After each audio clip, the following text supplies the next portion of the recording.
শহরের চার দেওয়ালে ঘেরা পিকনিক স্পটের বাইরে প্রকৃতির ছোঁয়া ও খোলা পরিবেশে দিন কাটানোর জন্য বসিরহাটের ঐতিহ্যবাহী ঘোষবাড়ি বর্তমানে পিকনিক ও ডে আউটিংয়ের জন্য বিশেষভাবে নজর কেড়েছে।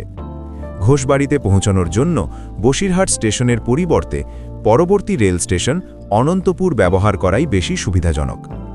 বারাসাত হাসনাবাদ লোকাল ট্রেনে অনন্তপুরে নেমে টোটো করে মাত্র 10 মিনিটের মধ্যেই পৌঁছে যাওয়া যায়। ট্রেন ও টোটো মিলিয়ে যাতায়াত খরচ পড়ে আনুমানিক 30 টাকা।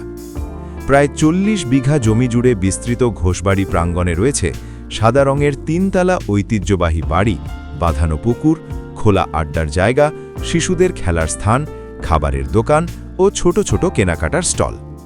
এখানকার অন্যতম উল্লেখযোগ্য উদ্যোগ হল গরিবের হাট, যেখানে দুস্থ ও আর্থিকভাবে পিছিয়ে পড়া মানুষের জন্য বাজার দরের তুলনায় অনেক কম দামে নিত্য প্রয়োজনীয় সামগ্রী পাওয়া যায়।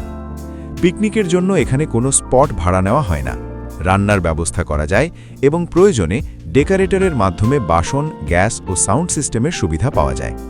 ঘোষবাড়ির আশেপাশে বিস্তীর্ণ সর্ষে ক্ষেত পিকনিকের অভিজ্ঞতাকে আরও আকর্ষণীয় করে তোলে। বিকেলের দিকে এখানে ছোট আকারের মেলা বসে এবং সন্ধ্যার পর আলোকসজ্জায় গোটা প্রাঙ্গণ হয়ে ওঠে আরও মনোরম। এছাড়াও প্রায় 100 বছরের পুরনো দুর্গা প্রতিমা দর্শনের সুযোগ রয়েছে। পিকনিকের পাশাপাশি ঘোষবাড়িতে ডে আউটিংয়েরও ব্যবস্থা রয়েছে। ভিতরের খাবারের দোকান থেকে প্রয়োজনীয় খাদ্য সামগ্রী সহজেই পাওয়া যায়। ডেকোরেশন ও অন্যান্য ব্যবস্থার জন্য স্থানীয়ভাবে লালটু দার সঙ্গে যোগাযোগ করা যায়।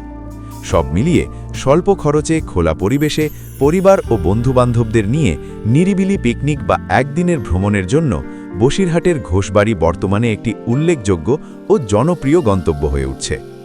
কেমন লাগে আপনার ঘোষবাড়ি? নিচে কমেন্টে জানান। আরও এমন নতুন নতুন ভিডিও দেখতে আমাদের পেজটি ফলো করুন।